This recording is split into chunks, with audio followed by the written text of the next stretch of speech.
Welcome, everyone, to the Teach Access Student Academy presented by Microsoft. I am Rolando Mendez, Director of Education at Teach Access.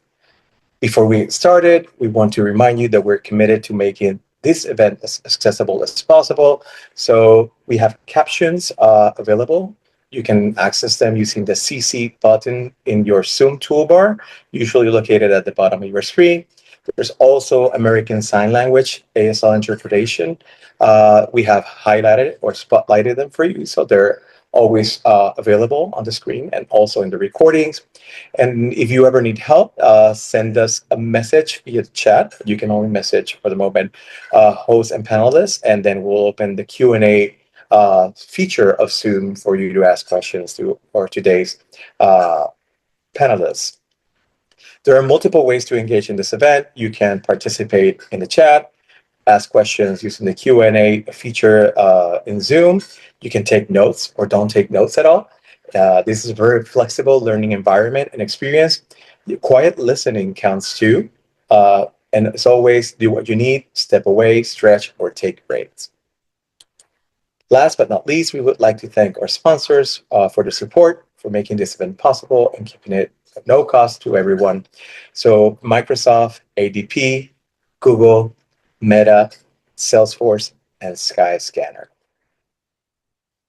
And with that out of the way, I would like to introduce our panelists for this fireside chat. First, we have Deanna Ferrante, Executive Accessibility Project Manager at Macmillan Learning. Next, we have Ian Obara, Senior Accessibility Consultant at Level Access.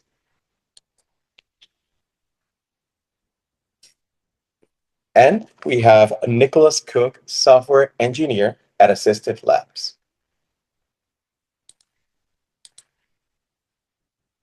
So, thank you, Ian, Nicholas, and Deanna for joining us. Let's start this fireside chat with introductions.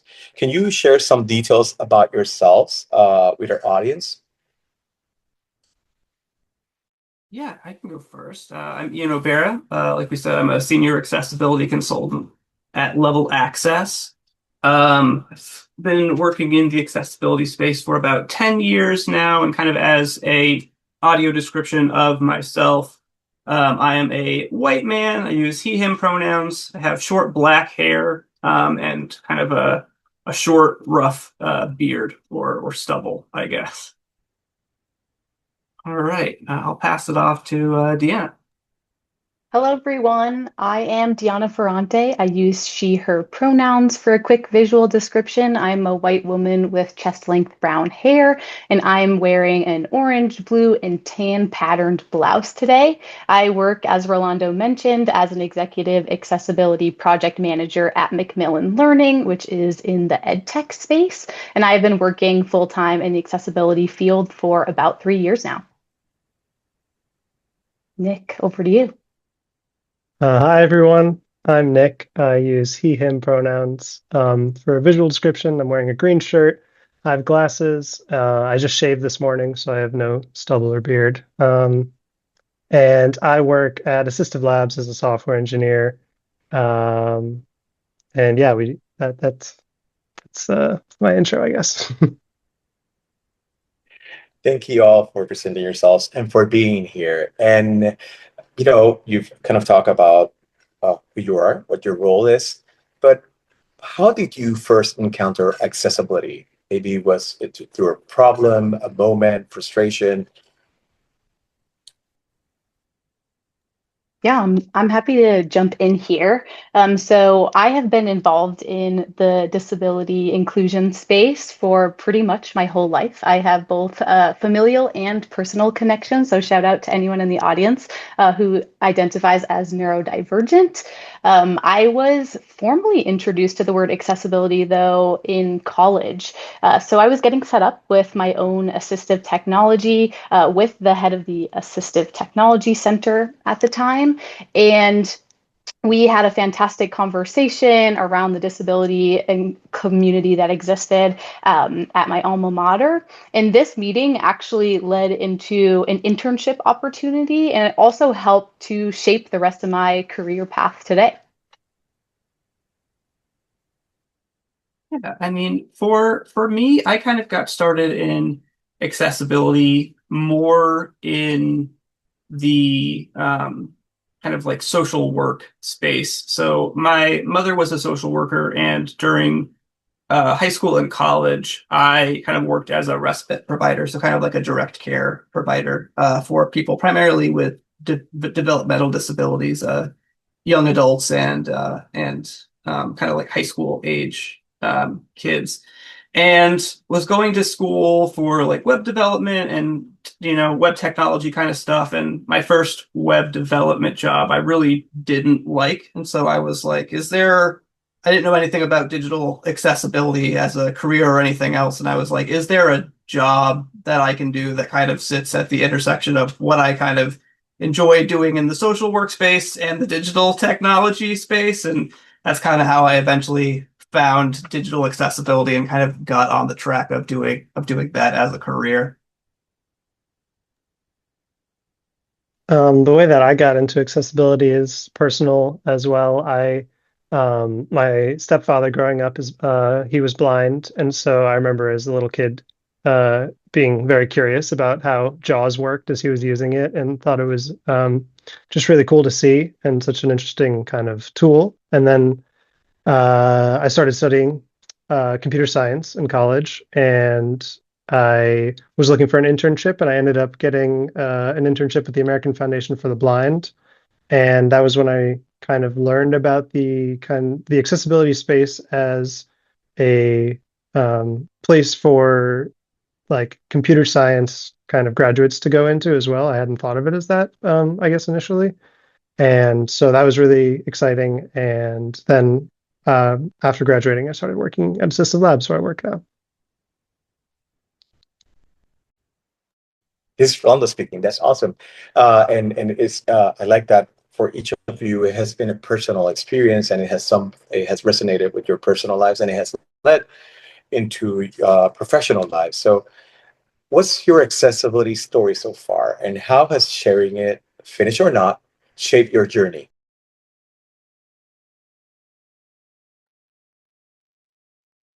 Really good question. So, like, what our accessibility story is so far?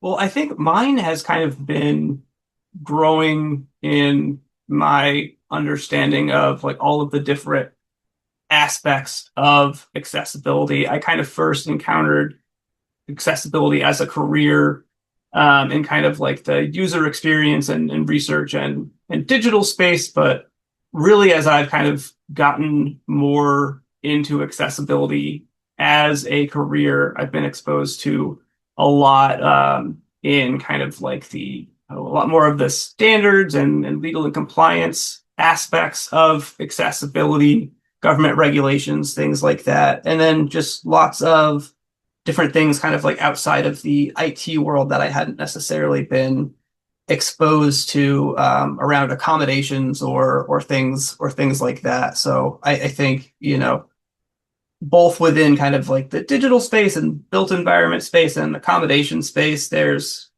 all different things to learn about. And so I feel like the journey kind of doesn't really end. There's always new things to learn. There's always new things to kind of discover and talk about. And the technology is always changing and advancing too, as we've gotten more into the world of kind of wearable technology and Internet of Things. There's all new considerations around making those accessible. So yeah, I feel like, it's an ongoing journey and an ongoing story. And as new things keep evolving in the technology space, accessibility kind of needs to keep pace with that. So it's really exciting to kind of see how one kind of follows the other, and hopefully in a lot of cases gets ahead of the other too.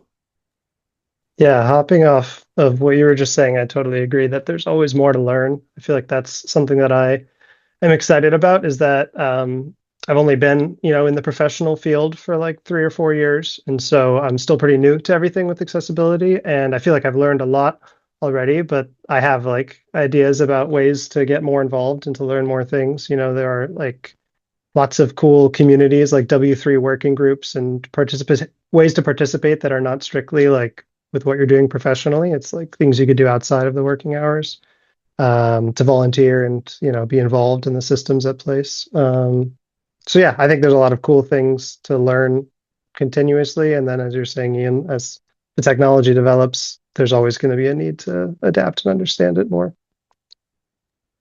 Absolutely. I think one thing that I always reflect on for myself and to think about is if I'm not like learning something new every day, I feel like I'm approaching my role wrong. And I think Ian and Nick just spoke to that really well. So I think that I'd say my accessibility journey definitely started in this assistive technology space. I was just like gathering information as much as I could, learning from fantastic disabled folks that I was working with at the time about their own lived experiences, and just really understanding the concept that when you meet one person with a disability, you've met one person with a disability. So understanding that if you know someone with ADHD, that might present extremely differently than the next person with ADHD that you meet. So that was the lens I started with, was really supporting students to understand what options were available to them in terms of helping to meet their learning goals, to be able to be successful in the classroom.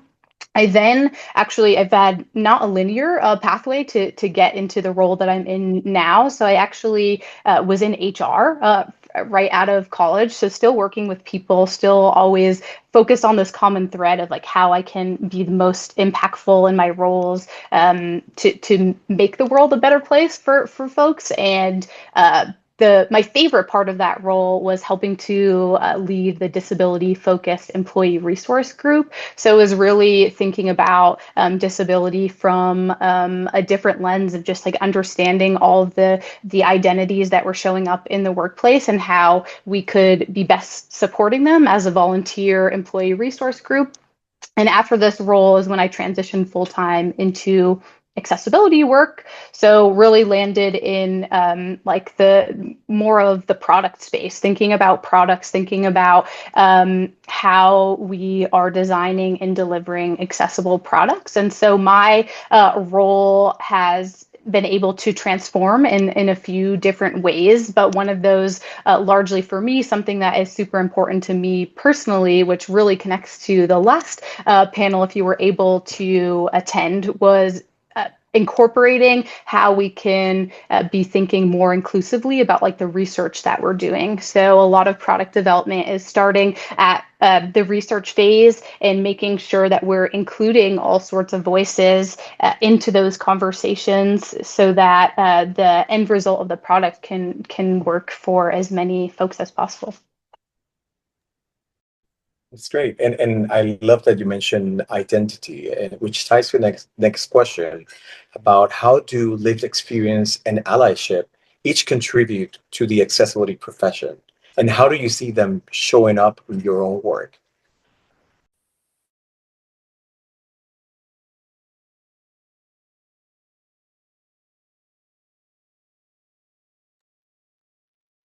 I kind of jump in and start this one too. This is Ian speaking. I think this is where I think some of what we were talking about around learning and growing and being open to new experiences, I think is really important. And like Deanna was saying as well, everybody, regardless of whether they have a disability or what disability they have, is their own individual, unique person. And so I think kind of seeing that and understanding that, and as person with ADHD, I have my lived experience, somebody else is going to have theirs, but kind of understanding that me also being comfortable talking about my experience might open other people up to being able to share their experience or their lived experience as well. And so I think, it is a community, but it's a community of individuals. And so that's kind of important to keep in mind as well. And, being an ally, if you're in one group or don't see yourself as being in a group, I think is still really important. That's where things like as you get into a job and as you get into a career, if your organization does have an employee resource group that's centered around disabilities, anybody can be a part of that, whether you want to learn more, whether you do identify as having a certain disability, whether you have a family member as having a disability. A lot of those spaces are really kind of good environments for those, and I would definitely encourage people to kind of take advantage of those opportunities.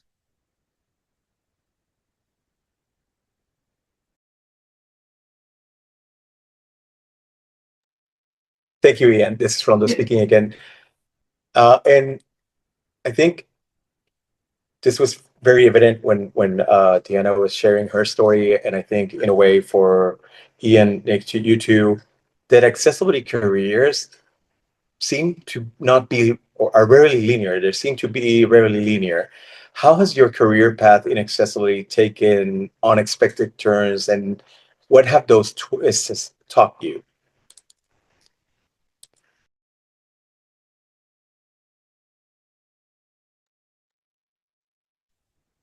Yeah, I don't know if I'm the best to answer this since I've only worked at one job since I graduated, so mine has been kind of linear. I think one important thing that I would want to call out with this question is thinking that the word accessibility needed to be in my title to be doing meaningful accessibility work. I think this is definitely a misconception that comes up in this space, and recognizing that although that may be an end goal for you at some point, there are so many ways for you to be thinking about accessibility throughout your roles. So I mentioned how I had previously worked in HR, but I was definitely doing accessibility work all of the time on a volunteer basis with the disability focused employee resource group. And then also in my full-time role as well, I was thinking about how am I making sure that the way that I'm preparing for a meeting is going to be as accessible as possible for others? So sharing meeting agendas in advance, sharing action items written afterwards, just really taking any of the practices that I have built up over time, and connecting them to the hands-on things that I was doing every single day. So you might work in content work where you're writing a lot, or you're doing some type of like journalism activity. Well, making sure that you're using the proper heading levels, or making sure that you're using formatted bulleted lists as you're doing that. Or you may be in more of like a design focused role and thinking about you may need to be thinking a bit differently about, okay, if we're going to engage people with disabilities from the start of our research and testing, how are we making sure that this design prototype is accessible for people with disabilities to be able to navigate through and provide us that initial feedback? So there's so many different ways, there's so many different roles out there. And so I think that it's the responsibility of each and every one of us to be taking these practices, understanding that they're portable to all of those roles, and finding the connections that are meaningful to us to make sure that we are exemplifying accessibility best practices in everything we do. Yeah, going off kind of what Deanna was saying too, I think you can kind of look at it from what are you passionate about doing in your career? What are you passionate about doing in your life? And then kind of layering accessibility into that as kind of a way to explore what career opportunities might be out there. I mean, there are dedicated accessibility roles, but accessibility really is a part of every role in a sense. Like we talked about kind of the progression to being in an accessibility role. I kind of started out in the in more of kind of like a direct accessibility area where I was kind of doing social work, and then my kind of first job in what I was doing in graduate school was kind of designing and building universally accessible devices and kind of assistive technology for people. So very focused on accessibility, and then moved into a role where I was kind of at a company doing more general usability and accessibility. But the company I worked for was a finance company. And so a lot of our customers tend to skew older in that space. And so that was kind of a natural opportunity to think about, okay, there's going to be accessibility considerations for this, even though we're not making things explicitly like in the accessibility space, it still definitely has relevance here. And I think you'll find in whatever job you have, accessibility will have some relevance, and there'll be some opportunities regardless of what you're doing in the future. There'll always be considerations for accessibility that you can get involved in. And as you mentioned, now that you have been in an accessibility role or various accessibility roles for some time, what skills matter more than you may have expected? I'd say one skill I think that matters a bit more is like critical reading. I feel like that's like a bit of a joke. Like critical reading is important in every, career, but specifically in accessibility, there are like these guidelines, these rules that are very specific about the wording that they use for if something is technically accessible by like WCAG's guidelines. And I think that I guess it matters more than I would have expected to understand and be able to read a long, complex document about this specific thing and understand the intricacies of like, well, this one specific word that's being used differently here than how it's used somewhere else means that this technically isn't a failure or technically is a failure. And that doesn't mean that you need to be an expert in like analyzing documents. A lot of it is also about relying on your community and asking other people because some of it is explained in areas that maybe you're not finding the answers to. But yeah, I guess that's something that I mattered more than I would have expected. I think one thing that I've kind of learned matters a lot that maybe I wasn't considering when I originally started is, and this is true for a lot of roles, not just accessibility, but having good kind of communication skills generally, but also more specifically kind of in presenting to different groups. And what I mean by that is a lot of organizations aren't necessarily going to have like built-in accessibility programs or systems or things like that. And if you are kind of passionate about accessibility and know a lot about accessibility coming out of school, I thought that because I knew how to build accessible web components and design accessible devices and things like that, that was going to be kind of the most important thing in my career. But really, it's kind of turned into how being able to communicate the importance of accessibility to whether you're whether you're kind of doing work in-house at a company. In my previous role, again at that finance company, I was doing UX and UX research, and a lot of my role ended up kind of being explaining the importance of accessibility and why we needed accessibility. And now kind of in my consulting role, I have a lot of the technical knowledge and help clients embed accessibility practices and help them with technical implementations and stuff like that. But still, a lot of it is helping people kind of understand the importance of why accessibility matters in the work that they do. And so I think being able to kind of articulate that a lot of times to kind of like, director level and above people who are going to be the decision makers for organizations is really going to kind of get you farther in some cases than knowing like all of the kind of like minute technical details. They're still super important, like Nick was saying, but I think also kind of having that, how do I communicate this really technical thing in a way that's going to kind of click with somebody and they're going to be like, okay, I get like why this matters. I think that's going to be really helpful in your career, especially if you're interested in kind of doing accessibility work in-house or advocating for it kind of being done in the first place. Yeah, absolutely. Mine is bouncing off of Ian's as well, very related on the communications front. So, a skill that mattered more than expected for me was getting to know the stakeholders around me and thus getting to know their motivators for why they may want to push accessibility work forward. So, there are a lot of different drivers for accessibility work. Some people may be motivated by mitigating legal risk. Others may be looking to make more money. Some may have personal connections to the space, or they just feel like accessibility is the right thing to do. And all of those reasons are absolutely valid. And I wanted to share an example from my work experience. So I was working with a product manager once who was working on this reading tool.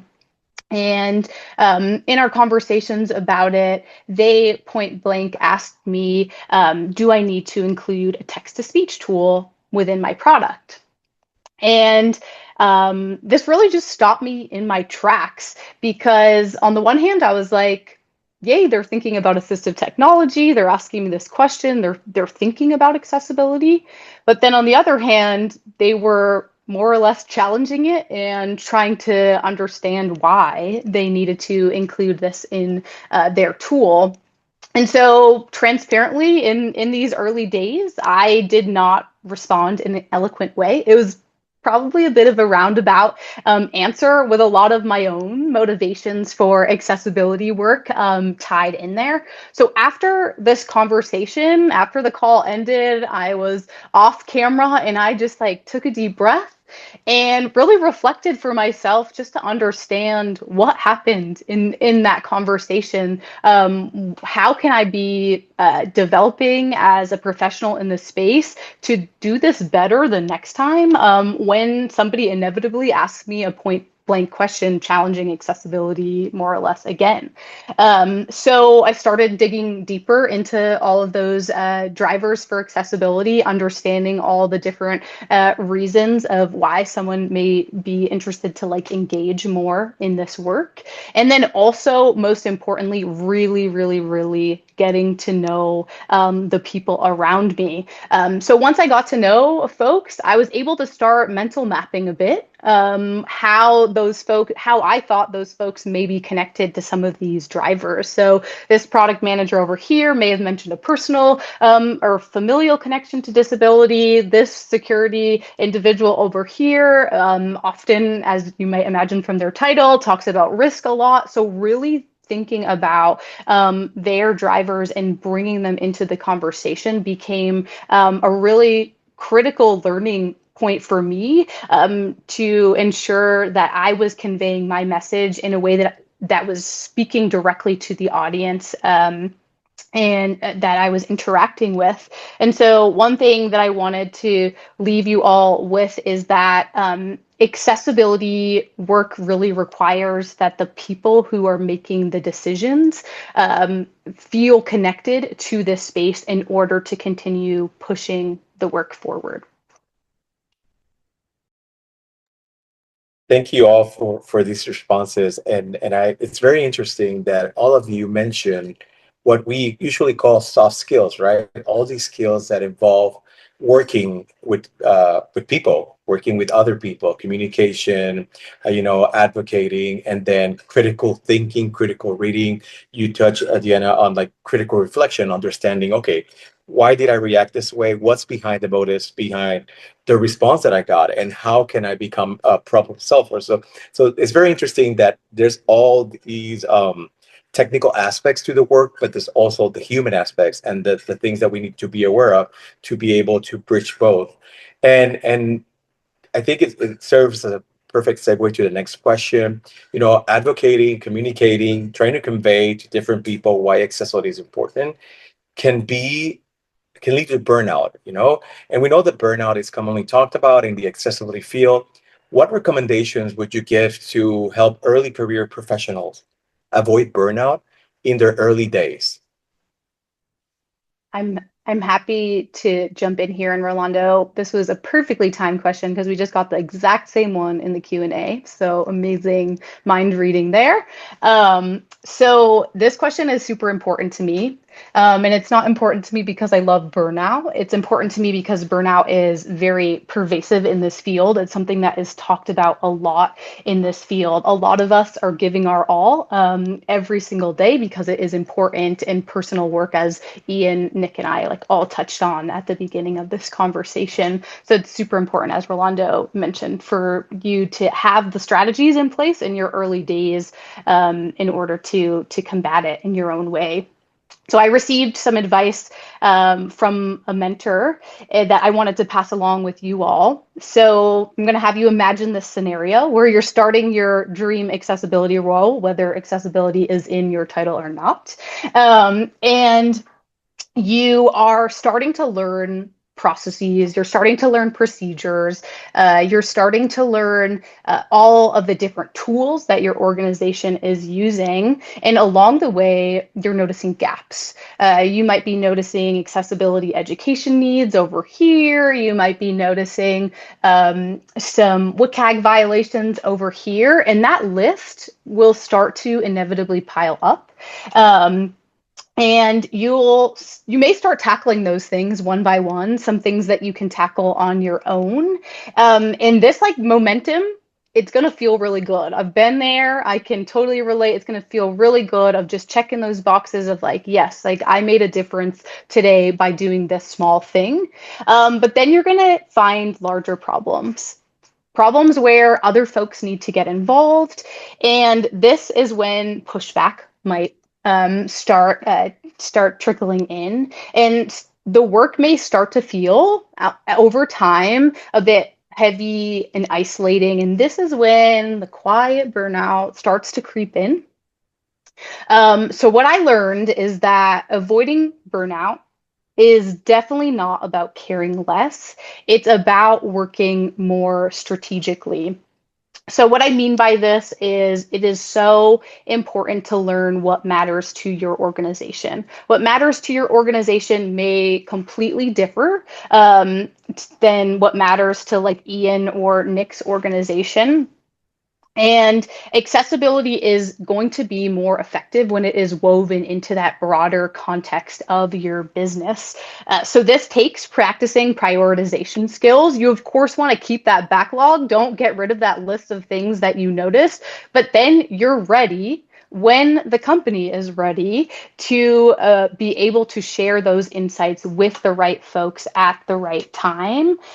So I guess overarching the message I want to leave you with in terms of burnout is that you shouldn't be trying to fix everything in a day. You don't have to do that alone. Again, accessibility work is the responsibility of all of us. And it is really critical that you are pacing yourself in this work to make the most long-lasting impact. Yeah, I definitely agree with that. I know when I kind of started my first job outside of kind of working at a research lab on assistive technology and university accessible devices, I thought I was going to go into that job and kind of fix everything with accessibility and kind of, you know, take the world by storm and everything. And yeah, that's not really going to be the case. And that's fine. I think the big thing I would say that kind of helps me avoid burnout is just knowing that regardless of how much progress I'm making or seem to be making, I think a lot of times we're harder on ourselves or don't think we're doing as much as we could be or as we should be. But just doing the work is important regardless of whether, you know, you think you are really making a big impact or not. I think you definitely are, and you will be.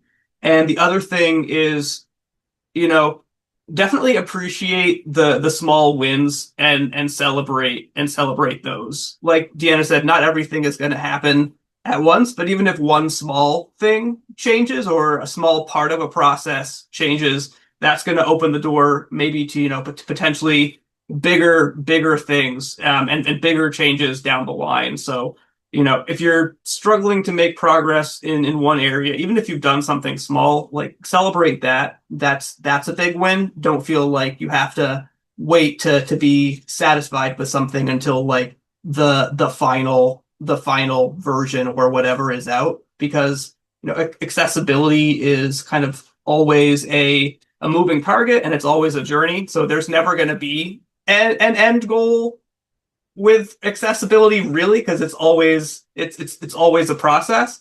So yeah, definitely celebrate kind of like the small wins along the way, and don't let not achieving that kind of bigger goal get in the way of feeling good about what you're doing day to day.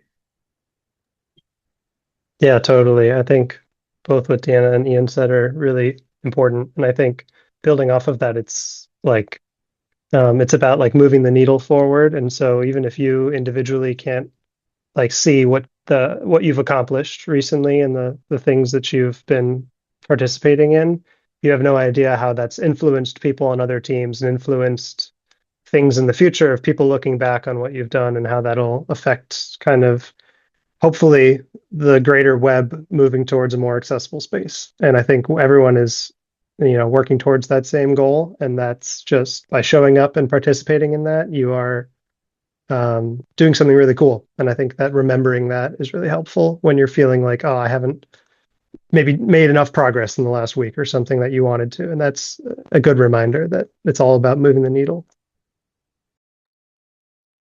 Those are great recommendations, and I'm glad that we get the chance to talk about it, because probably many people go through that alone, because sometimes the work in accessibility can feel isolated, especially if you are the only person responsible for that. And I think that being grounded, understanding that accessibility is a collaborative work that involves everyone. For example, like in this session, it involves our interpreters, our captioners, our Zoom managers, our guest speakers. Everyone's doing their part to kind of contribute to moving this needle forward, and we will not be able to do that in a day. I think it helps us kind of like keep us moving forward without kind of losing hope and kind of like getting discouraged. And I appreciate for sharing that with such honesty. So I think we have one time for one more question and see if we get additional questions from the audience. How can those on the call stay connected to the accessibility community and mentors? And how do you stay connected to the accessibility community? Yeah, I can definitely start with this one. It looks like we have one question in the Q&A too, if we have time to get to that one. I definitely want to cover that too. But I think there's, all different ways to get connected to the accessibility community. I'm sure there, are opportunities through the school that you're in. A lot of schools have accessibility offices or resource centers for people with disabilities and things like that might be good to get connected in. A lot of kind of broader scale, a lot of cities and towns and things have meetup groups for user experience or design, or accessibility might kind of fold into those. I live in Portland, Oregon, and there's a couple different meetup groups I go to here where there's a lot of good accessibility conversations and networking and things like that are not explicitly related to accessibility, but kind of user experience more broadly. And that's kind of a good place to talk about accessibility and kind of learn more from other people and figure out kind of how it fits into roles. And then I think, conferences and different things, opportunities like this, you're already doing a great job with this by being here and being a part of this event. So yeah, definitely take advantage of any kind of free conferences or opportunities, or if you have the chance to go to bigger accessibility conference like CSUN or something else, definitely take advantage of that. And we'll also be kind of sharing a resource with a lot of kind of what we've talked about today, but in the context of kind of how to connect and network and guides and things of that nature. Yeah, it looks like Rolando has put that in the chat. So anybody looking for some tips and tricks about how to network, please do check that out. I definitely wanted to expand on what Ian was just saying as well. Ian gave some great places where you can find community. I think that there's a few different ways you can go about it as well. If you have an idea that you want to add to the community, definitely don't hesitate to share your idea, but just be open that like people are going to share their perspectives back on your idea, and make sure that you're open-minded about wherever that conversation flows, and like hear that feedback, especially if it's from folks with different lived disability experience than like you may have or than you may know about. Also, staying curious, asking really good questions can help to make folks notice you as somebody who is really just like thinking about this space a lot and wanting to develop in this space. And then, as Ian mentioned, finding those community spaces. So there are a whole host of virtual and in-person accessibility communities that you can join. Ian mentioned meetups. There's in-person conferences. There's virtual conferences. There was 2 big virtual conferences that were going on just this week, so that were both free.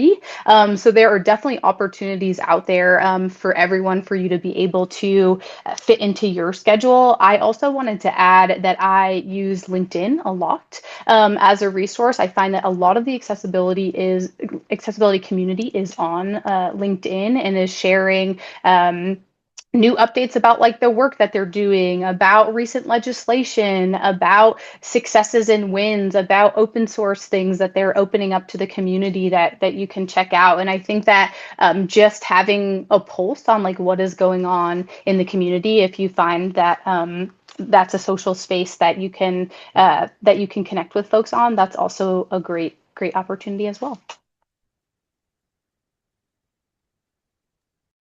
Yeah, and we actually have time to cover a great question that we have in the Q&A. Do you do any introductory level education in your work, such as regarding models of disability, for example, contrasting the medical model with the social model? And what do you find most effective for getting people to care or pay attention to the subject?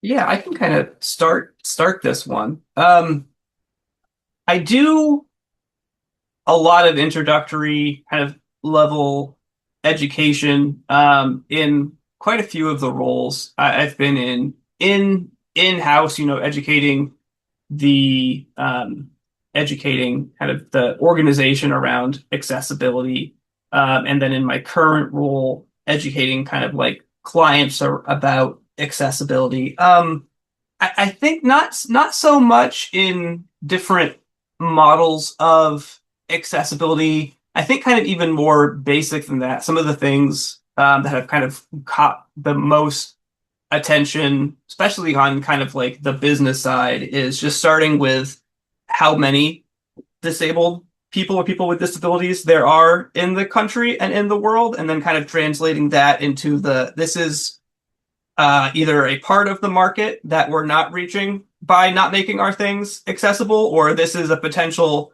market that we could be a differentiator with and could kind of tap into that market by making our products and our services and things accessible. So I think it goes back to kind of what Deanna was saying around it. It kind of depends on who your audience is. If you're working with kind of like accommodations in the HR space, then yeah, talking about those models might be really important and kind of a good way to get people in the door to think about like, all right, what are people gonna need, and how is that going to affect them in like the social space they work, thinking about it that way, and not just in like the medical model of what are they going to need to be able to like based off of what diagnosis and things that they have. But I think it's really kind of figuring out who your audience is and then figuring out what's going to be the best kind of inroad for them. But yeah, I think I found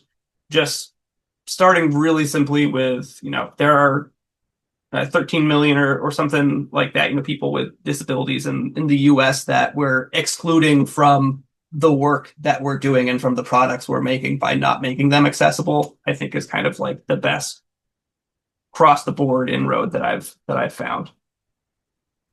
And one quick strategy that I wanted to add to Ian's answer as well is if you're ever speaking to folks who don't feel like they have any connection to disability at all, really bringing in the universal design perspective and like thinking about or sharing how accessible design is good design. Maybe you give them the scenario of like, have you ever been sitting on a bus and like the sun is glaring in at your mobile device and now you no longer can see it? Those types of examples can really resonate with people on a different level that take disability out of the equation. Now, I'm not saying that that's the right approach always, but for some folks, that makes accessibility work feel more tangible, feels more relevant to their personal experiences.